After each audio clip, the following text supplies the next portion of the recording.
estudiantes de Derecho Constitucional de la Universidad Católica y entraremos a analizar una sentencia muy controvertida de la Corte Interamericana de Derechos Humanos. Es el caso de Castillo Petrucci contra Perú, un caso muy polémico por el que se trataba justamente de un grupo terrorista al cual estos miembros fueron, digamos, procesados por la Corte Interamericana, y lógicamente la conmoción que causó fue que el pueblo peruano estaba en contra de esto. Entonces, un poco entrando a analizar la sentencia, Karina, ¿qué nos puedes decir al respecto? O sea, entrando a analizar qué pasó en el caso. Bueno, antes de analizar el caso, voy a dar un pequeño resumen de cuál es el procedimiento que se dio ante la comisión. Entonces, el 28 de enero de 1994, la señora Verónica Reina presentó una denuncia ante la Comisión Americana de Derechos Humanos.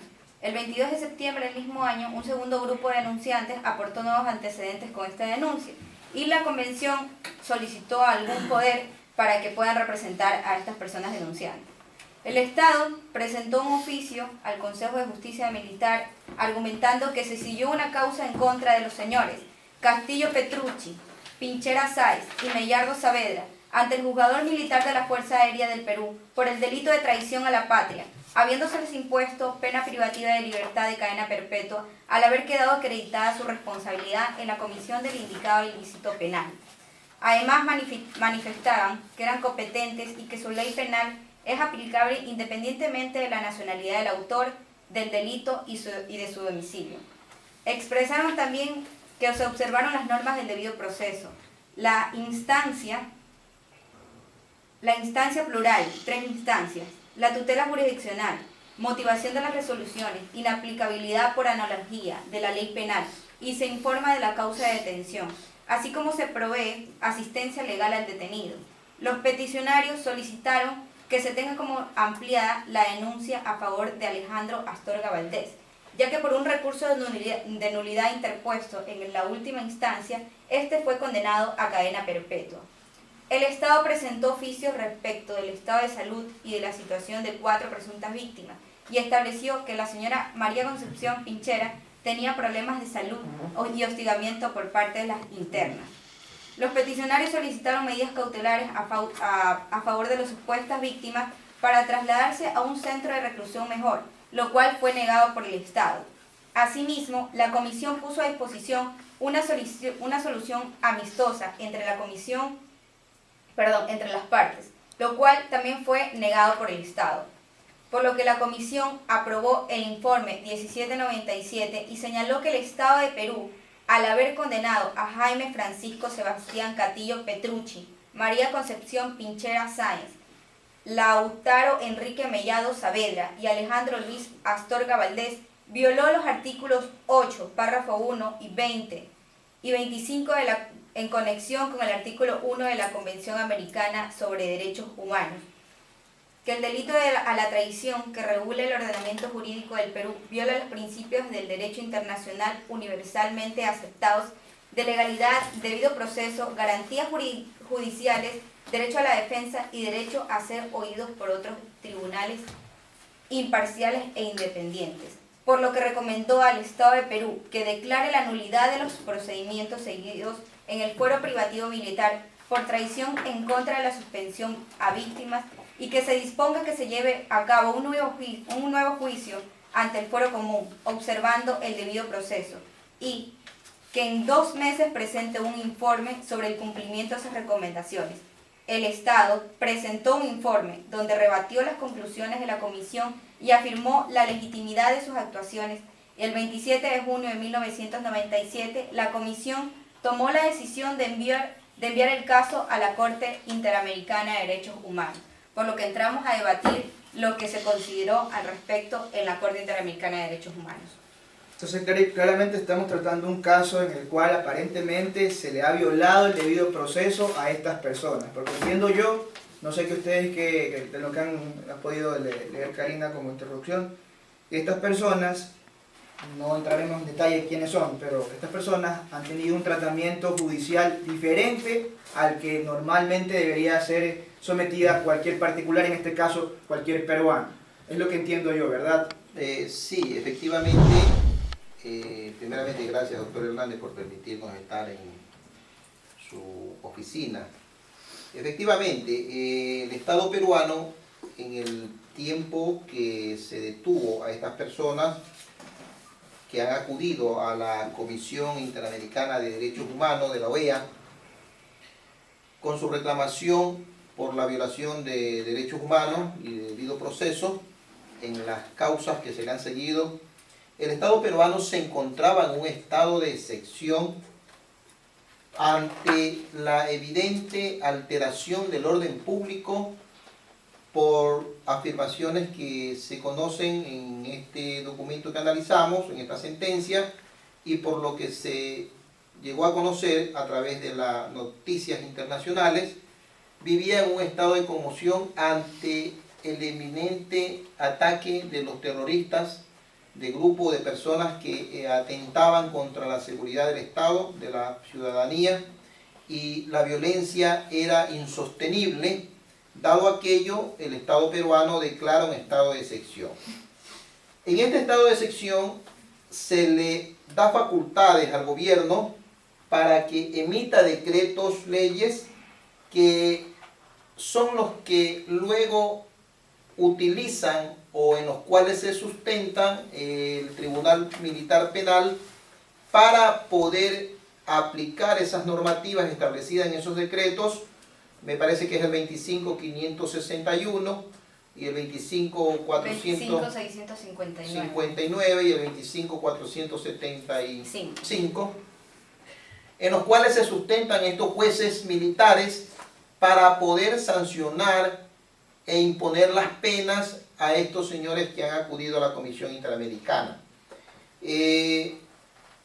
La causa llega a la comisión, como lo dijo la compañera, la doctora Karina, se le da el trámite pertinente, visto que el Estado peruano no acata las recomendaciones de la comisión no le queda otra alternativa que someter este caso a la Corte Interamericana de la OEA, donde se emite la sentencia que nos ocupa.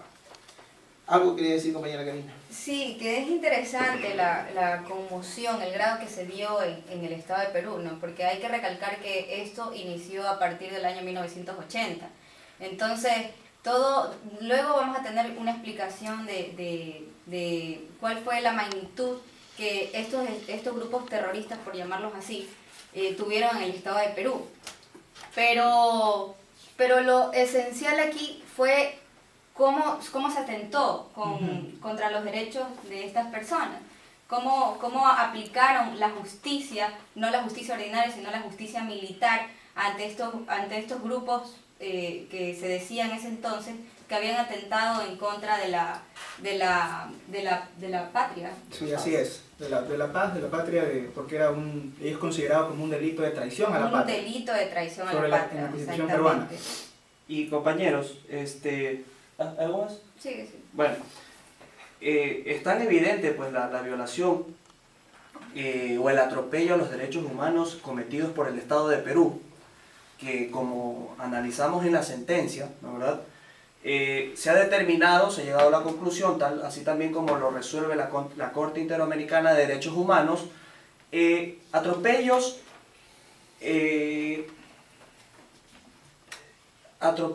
sin ningún tipo de reparo, en el sentido de que se violentó el debido proceso, más allá de que las personas o los procesados hayan sido no terroristas, no fueron juzgados ante los jueces competentes, y así también se les privó el derecho a las visitas, el derecho a la defensa, el derecho al principio al de inocencia, también nunca lo tuvieron. Y entonces, como lo indiqué, atropellos en todo tipo de sentido, compañeros. Esta sentencia por eso llegó afortunadamente o coincidentemente tuvimos una cátedra con el que presidió en ese entonces, el ponente de la Corte, el ponente de la Corte, sí, desde la causa que emitió la sentencia, el doctor Hernán Salgado Pesantes, y él manifestó que la defensa de Perú se basaba en que no podían ser juzgados no podían ser juzgados dos veces, o sea, alegaban el principio no bis in idem, ¿no verdad? Situación que se la ha rechazado la Corte la rechazó totalmente. Y ahora también la sanción pecuniaria o la reparación integral a favor de los procesados, sin duda también es una situación que a mi criterio me parece muy justa, toda vez que simplemente se resuelve, ¿no verdad? La indemnización es por los gastos o las costas procesales que fueron producidas durante la sustanciación de este proceso en la Corte Interamericana de Derechos Humanos. ¿Sí? Hay que recalcar algo también que es muy importante. ¿Cuándo se dio la detención de, Sí. ¿Cuándo y de cómo? estas personas? ¿Cuándo y cómo? ¿Cuándo y cómo? Exactamente.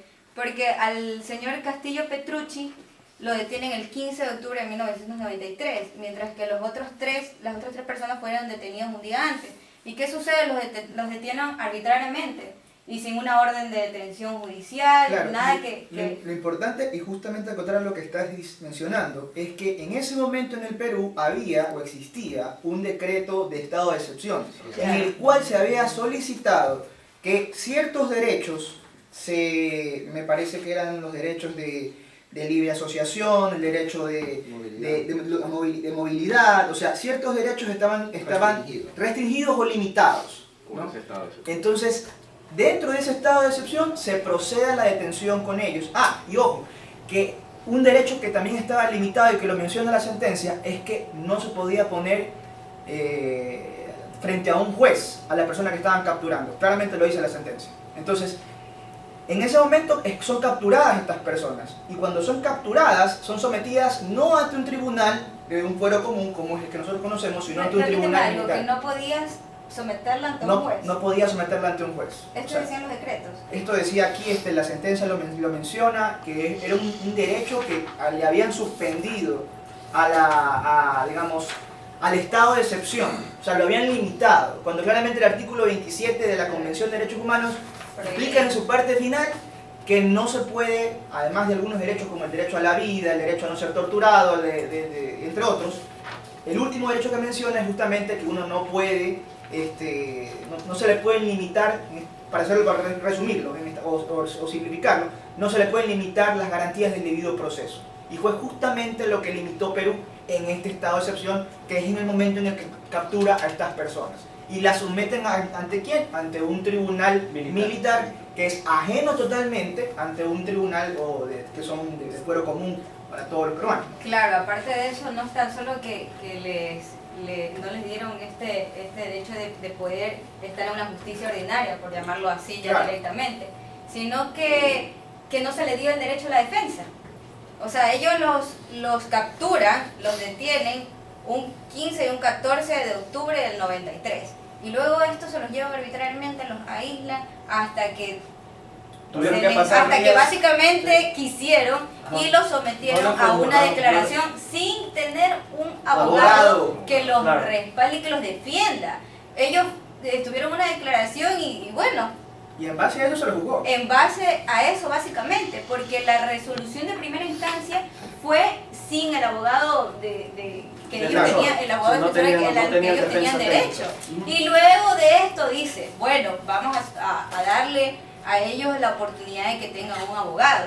Y esto es importantísimo porque violó el debido proceso, también el derecho a la debida defensa en todos los aspectos posibles. Y fueron sometidos a estos jueces sin rostro. Y es tan importante porque en segunda instancia, al momento de que les dan la oportunidad de contar con el patrocinio de un abogado, no le dan el tiempo suficiente al abogado defensor para que pueda preparar la defensa. Le dieron una hora a cada procesado, a cada abogado, con un proceso de 1000 folios, creo que era. Exactamente. Ya, a cada abogado de cada proceso le dieron una hora. O sea, es un atropello bien. Y ojo, que la hora fue justamente antes de que pasen a la audiencia. O sea, no fue una hora, o sea, en ese momento tuvieron que leer y preparar su alegato. Exactamente, te iba a decir eso. En una hora, o sea, prepara, revisa y haz tu alegato allí para que lo presentes ante el juez. O sea, es una arbitrariedad increíble. Sin considerar que este famoso, antes de que entregues Arturo, este famoso, como dice aquí, jueces sin rostro. Como bien dice Bernardo, tuvimos la oportunidad de tener digamos una especie de entrevista con el doctor Hernán Salgado. Nos explicó que en Perú estos tribunales que no tenían rostro eran justamente personas que se encapuchaban al momento de dar la audiencia. Es decir, no se sabía si realmente estaban parados ante un juez o estaban parados ante una persona, que incluso no se sabía ni quién suscribía la sentencia. O sea, es decir, ni siquiera tenían esa garantía de que una persona que está versada en derecho estaba dictaminándoles un fallo, ¿no?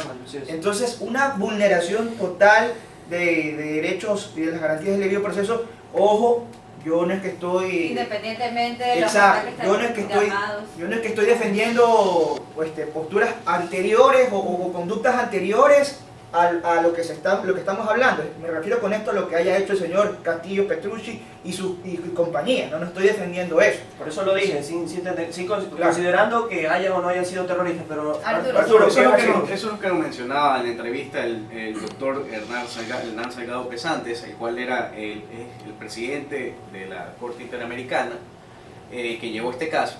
Él nos alegaba que fuera de toda la conmoción social que obviamente causaba este proceso, dado que es un proceso de terrorismo, un caso que causó una conmoción totalmente en el Perú, lo que ventilaba la Corte Interamericana era la violación al debido proceso, en los que no tuvieron jueces competentes, en los que se les había violentado todas las garantías y no tenían garantías jurisdiccionales, dado que estaban sometidos a una justicia militar. Entonces no están en estos decretos, están coartando los derechos, sus derechos, a todas esas garantías jurisdiccionales, las cuales el debido proceso los atañe. Entonces esa crítica hay que separar la conmoción social y la función de lo que verdaderamente realizó la Corte Interamericana. El doctor Salgado nos hacía una amplia diferenciación de que ellos tuvieron críticas tanto en la sociedad como en la prensa peruana y prensa internacional, en la cual los criticaban a ellos de que iban a anular las penas e iban a darlos en libertad a dichos terroristas. Pero él lo que nos aclaraba es que la gente, la sociedad, dado la magnitud de dichos actos terroristas, no podía manifestarse respecto a aquello, dado que ellos solamente estaban garantizando el debido proceso de estas personas que, así fueran criminales, tienen derechos humanos, y lo que le compete a la Corte Interamericana es eso, garantizar los derechos humanos. Velar por el fiel cumplimiento de los derechos humanos. Qué bueno que tengamos muy en claro el tema de que por mucho que esté un país o una región de ese país haciendo uso de ese derecho extraordinario del estado de excepción, que tengamos claro nosotros como colegas de que no es posible en dicho estado de excepción que se vulneren los derechos humanos, los derechos de las personas.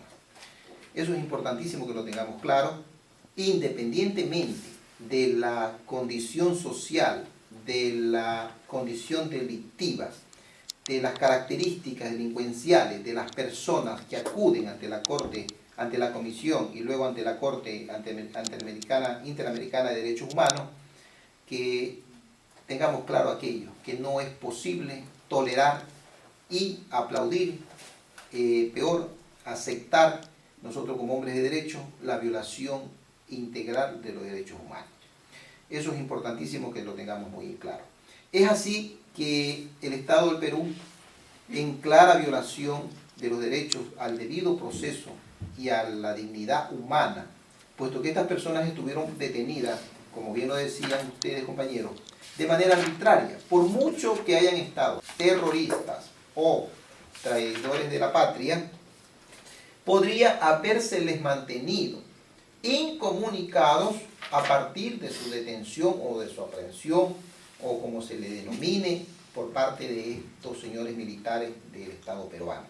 Tal es así que ni siquiera se le formula cargos de manera inmediata, sino que se le hace formulación de cargos, diríamos en términos procesales, prácticamente a los 10 días en uno de los casos, y se los lleva ante un tribunal, ante un juez que está totalmente vendado. Como bien lo indicaban ustedes, ni siquiera es permitido que el abogado de la defensa técnica de estas personas hayan podido tomar contactos con ellos. Y en uno de los casos, que leía la sentencia, en uno de los casos pudo el abogado hablar luego de haberse emitido ya un dictamen con su cliente y con la asistencia o presencia de los señores militares. Es decir, que escuchaban todo lo que el cliente le podía decir a su defensor. En otros casos, de los señores que han acudido a la Comisión Interamericana, ni siquiera sabían de los cargos que se les iba a formular. Como indicamos ya, no estamos defendiendo aquí la tipicidad del delito, no estamos aquí nosotros analizando si eran inocentes o eran culpables. Lo que estamos analizando, y creo que compartimos todo, es si hubo o no hubo violación de derechos. Y como hemos podido observar en esta sentencia, se culmina indicando que sí hubo por parte del Estado peruano violaciones a los derechos humanos, a tal punto que los mismos abogados fueron parte de este proceso ante la Corte Interamericana y dieron sus testimonios, donde coincidentemente indican que no pudieron tomar contacto con sus defendidos. Y estos defendidos, de paso, no han sido nombrados, designados por los familiares y peor por el imputado. Han sido puestos seguramente de oficio por parte de los señores que administraban justicia militar a ciudadanos civiles, que por mucho que sean extranjeros, tienen, mientras estén en la patria, en determinada patria, tienen derechos contemplados no solo en las leyes internas de cada país, sino en la Convención Americana de Derechos Humanos. Entonces, la protección a estos ciudadanos, por muy chilenos que hayan sido, era integral igual que cualquier otro ciudadano del país. Entonces, concluyo yo en mi intervención indicando que sí hubo la violación de derechos, que en ningún momento se ha estado discutiendo, más allá de que la comisión lo solicita a través de las coordinaciones con los señores denunciantes, de que se declare la libertad de las personas. Eso no podía haber hecho la comisión y acertadamente no lo hizo.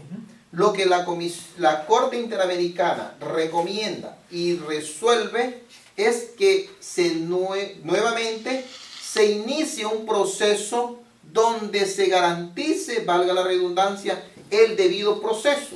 Es decir, que el imputado, el sindicado, el agresor, el terrorista, pueda hacer uso de su abogado que él a bien considere, de los recursos constitucionales y legales que las leyes peruanas le permitan, que no exista la incomunicación entre su abogado y sus familiares. Entonces, eso es lo que la Corte Interamericana de Derechos Humanos ha resuelto, y a mí, en lo personal, me queda debiendo la Corte, porque también se debió de condenar a una indemnización de daños y perjuicios, por cuanto estas personas no solamente tuvieron perjuicios en el aspecto de costas, sino que debió la Corte también ordenar un pago que resarza daños ocasionados a estas personas y a los familiares, por ende de lo que han padecido durante todo este tiempo.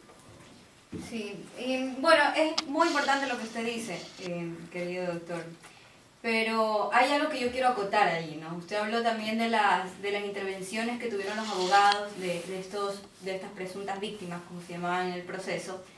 Ellos sí manifestaron dentro de sus alegaciones todas las violaciones que tuvieron, no tan solo en contra de ellos como abogados de estas presuntas víctimas, no, porque ellos también dijeron en algún momento, nosotros fuimos discriminados, se nos violentaron también derechos como patrocinadores, ¿no? A pesar de que fue la misma justicia militar que los puso como esos representantes de estas víctimas. Hay una intervención allí de uno de los representantes de Chile. Él se acerca ahí, no sé si ustedes tuvieron la oportunidad de fijarse de esto, pero para mí fue importante, porque él quiere ir a hacer un análisis de cuál es la situación de estas personas. ¿En qué condiciones se encuentran? Tenían presos. Entonces va y dice, bueno, déjenme ver, yo quiero analizar cuál es el caso, no tan solo de ellos, sino de los procesados que están en este estado de Perú, ¿no? Que son obviamente de Chile. Entonces le dice la justicia militar, no, un momento, ustedes no pueden. Pero él tiene la oportunidad de hablar con el representante de esta... el director del centro de la cárcel. Sí, el director creo que fue, del centro de la cárcel. Y él le dice las condiciones que se encuentra. Y unas condiciones pésimas que sí vulnera la integridad de la persona en todo el sentido. O sea, los señores estaban... En un cuarto, creo que 3x3 sí, o de 2x2. Era un cuarto muy pequeño que ni siquiera tenía El ventilación. primer año no permanecen totalmente incomunicados. Nada, tenían un año sin comunicación. El primer año es una... Fue un año año sin sin comunicación, comunicación sí. total. Y después de ese año... Siga así. Después de ese año, tuvieron creo que media hora para poder comunicarse con A la su- semana. Exactamente, A la semana. Y así igual tuvieron sus restricciones, ¿no? Él se entera de todas estas cosas que estaban pasando, de estas particularidades, porque puede conversar con el director y se lo lleva ante la corte para que haga sus alegaciones. Entonces le dice que tenían, además de esto, o sea, además de que estaban en un cuarto muy pequeño donde no tenían ventilación, donde no tenían luz, al día tenían media hora salir a un patio para común. salir a un patio. Común. O sea, media hora que no tan solo, o sea, creo que la corte no hizo un análisis más profundo a esto, pero De es una violación condiciones a su salud, Claro. a la Además de- integridad como persona, a su Imagínate situación tú, psicológica. su dignidad. 24 como ser horas, humano. imagínate 24 horas encerrado, voy a decirlo así, en una bodega, Exacto. sin luz. O sea, es para volverse loco. Y que encima de eso, si llegabas a portarte mal o ser de pronto grosero como uno de los guardias, castigado y no salías ni siquiera a esa media hora de Y ese es algo, del castigo no, que y es recibimos. algo que igual nosotros tampoco no podemos ni siquiera entrar en mucho análisis, porque recordemos que estas personas que fueron las que hicieron las detenciones nunca fueron llevados como testigos, porque la ley lo prohibía en esa Exactamente. época. Entonces, una justicia militar que los condena sin rostro, no pudieron tener el acceso a la justicia por cuanto no hubo quien pueda testificar a su favor, o por lo menos poder decir qué fue lo que pasó porque no hubieron testigos. Hubo una discriminación a su integridad como persona. O sea, yo creo que sí hubo más, tal vez por parte de la convención, que era la que tenían que solicitar, ¿no? Y irse más allá para solicitar lo que usted menciona, doctor, que es una indemnización hacia ellos como personas.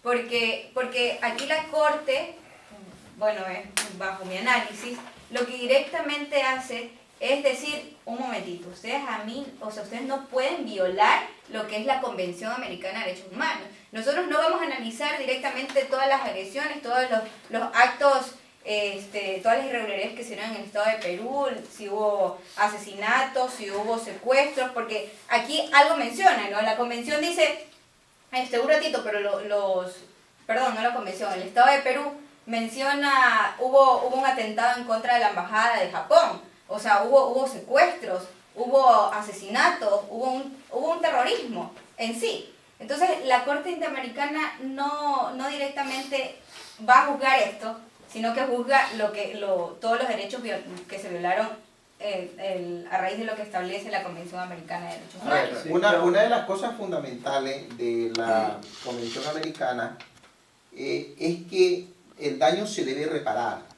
Y por muy delincuente que sea la persona, por muy terrorista, en el caso de que se encuentre que el Estado es responsable, debe de haberla. Y eso yo no quise entrar en polémica con el doctor Salgado, pero ellos se comieron ahí esa partecita. Porque la comisión sí lo solicita.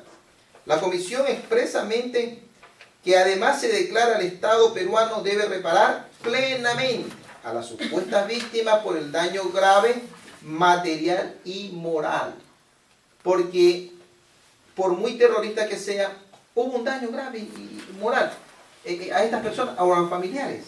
Entonces, en esa partecita la Corte Interamericana para mí falló.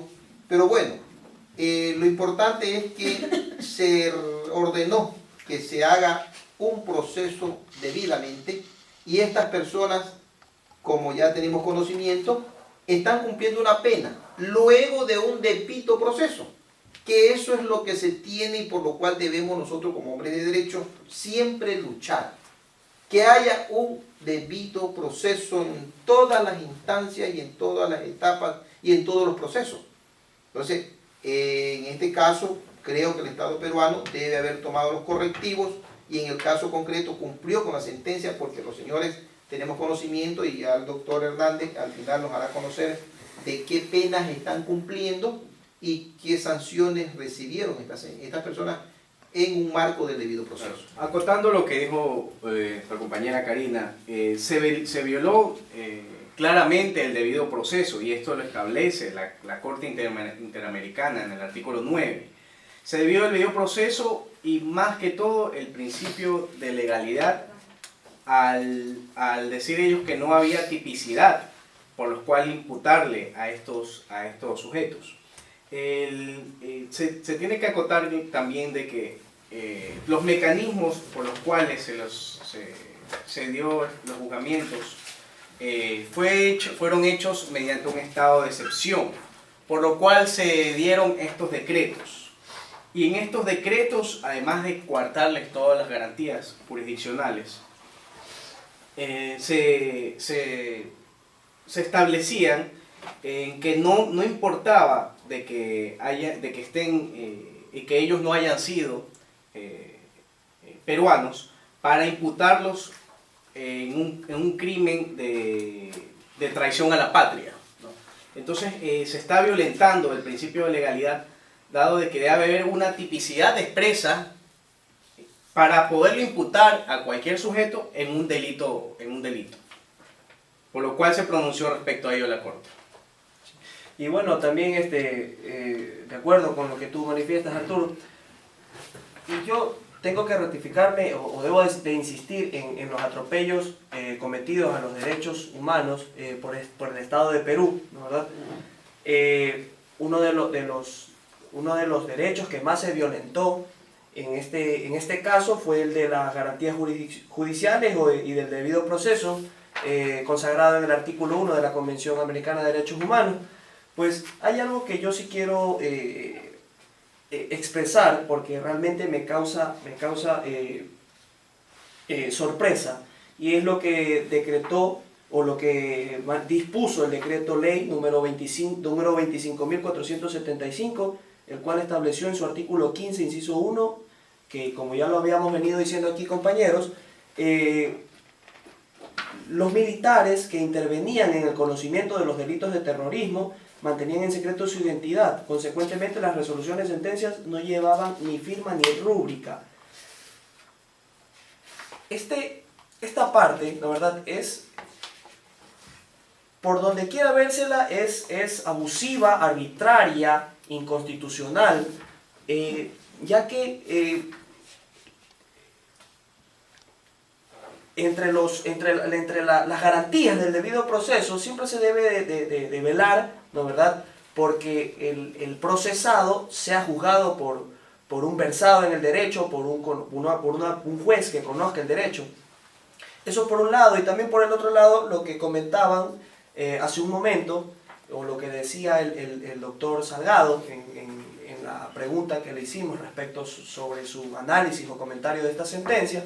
Él nos indicaba de que fue criticado por la ciudadanía peruana, ya que decían que los ciudadanos peruanos temían de que la Corte iba a tomar atribuciones o su resolución iba a ir más allá de las atribuciones que le competen, que es la de simplemente velar porque se cumplan los derechos humanos o porque todo Estado sea cumplidor de los derechos humanos.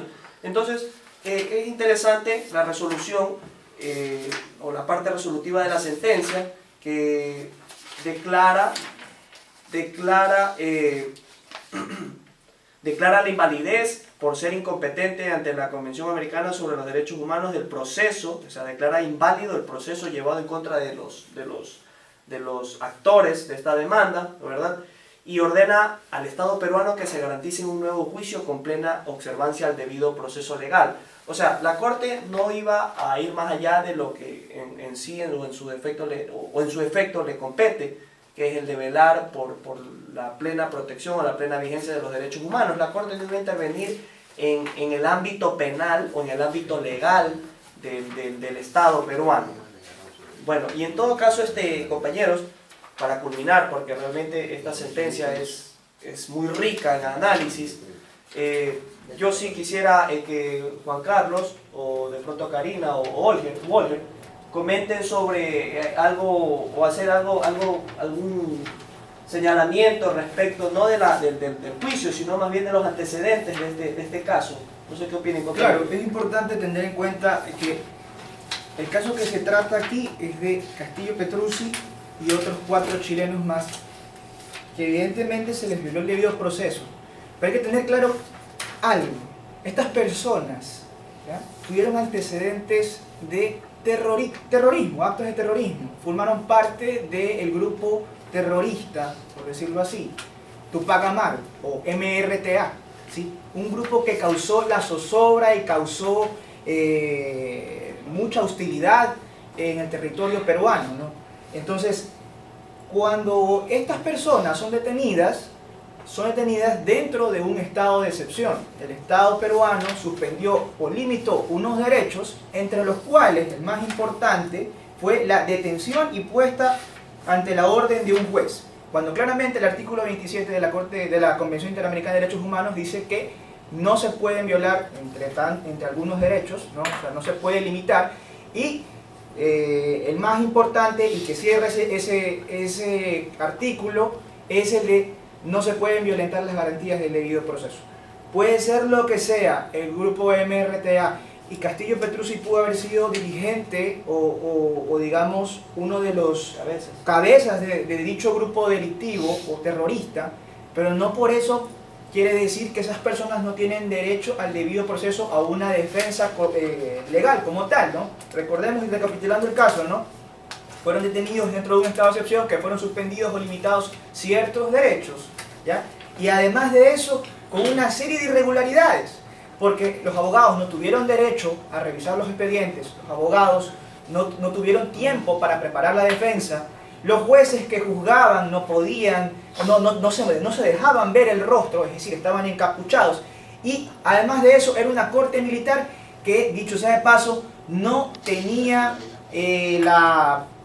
no tenían estos procesados la posibilidad de interponer un recurso de alguna garantía jurisdiccional frente a este tribunal. Es decir, no había posibilidad por ningún lado, de ninguna forma, de poder ellos defenderse de alguna manera, ¿no? Todo lo tenían debidamente limitado, y más que limitado, lo tenían prácticamente anulado. Entonces, ¿qué es lo que hace la Corte? La Corte no juzga los delitos, o no se mete en la parte penal, o no se mete a prejuzgar, o volver a juzgar lo que ya la Corte Penal, la Corte Militar en el Perú resolvió. No, la Corte Interamericana lo que resuelve realmente es los atentados a los derechos humanos de estas personas, que, como bien dijo Karina, incluso después de lo que pasó con el debido proceso, cuando se va a ver las condiciones en las que tenían detenidas estas personas, eran completamente precarias, eran completamente ya, o sea, si nos ponemos eso a transcribir actualmente a nuestro Código Integral Penal, prácticamente eran verdaderas torturas, lo cual eso es totalmente violatorio y atentatorio contra los derechos que están contemplados en la Convención. Por lo tanto, no tiene nada que ver lo que haya cometido Castillo Petrucci, no tiene nada que ver los antecedentes penales, incluso no tiene nada que ver lo que haya juzgado la Corte Penal Militar, ¿ya? Lo que sí hace lo que resuelve la Corte Interamericana de Derechos Humanos es que se anula todo lo actuado, ¿ya?, y se le dé un debido proceso. Y en efecto pasó. La Corte no resuelve sobre la libertad de las personas, resuelve sobre el proceso.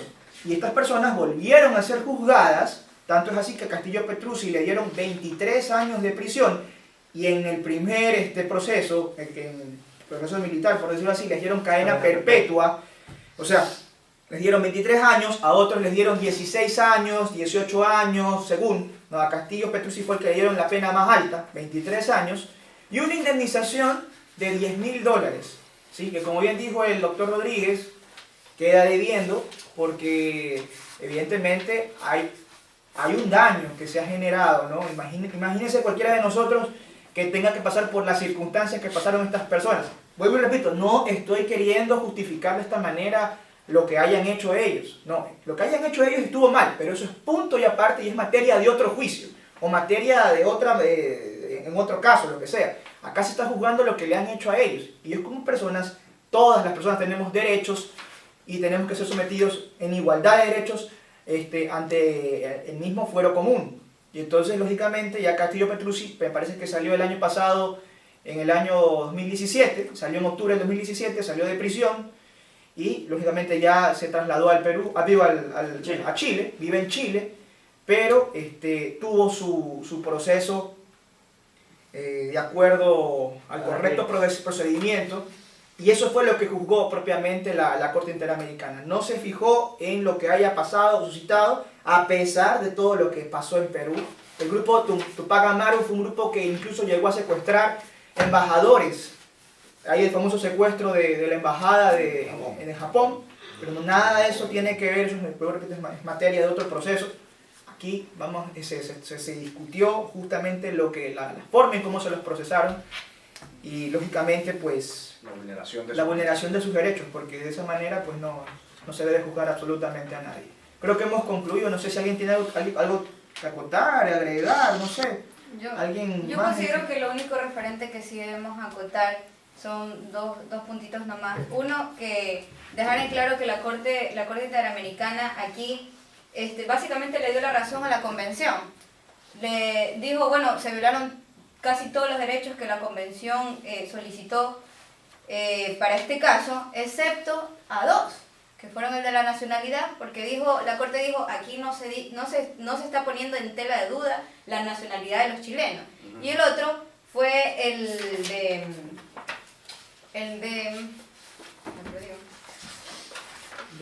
de la confesión. Sí, el artículo 8.3 de la confesión. ¿Y por qué? Porque cuando a ellos se los llama a declarar, nunca se comprueba en el proceso de que hubo alguna amenaza, que se los haya básicamente obligado a esta declaración, pese a que no tuvieron un abogado que respalde este proceso. Entonces yo creo que por todo lo expuesto, ya como para culminar con este diálogo que hemos tenido, le damos básicamente la razón también a lo que estableció la Corte Interamericana de Derechos Humanos en su sentencia. Estamos de acuerdo con que nunca se trató que la Corte no analizó más allá del tema de la traición a la patria que ellos pudieron tener por todos los actos delictivos que cometieron dentro del Estado peruano, sino que ellos se basan más en la protección de los derechos que se fundamentan en la Convención Americana. Y que son de todos los seres humanos. Exactamente, que no... Sin distinción alguna. De raza, distinción, sexo, cultura, raza. Claro, es algo social que ni nada. tenemos que acotar. Sí. Eso. Entonces, con todo este diálogo, creo que damos hasta aquí culminado. Les agradezco, chicos. De manera.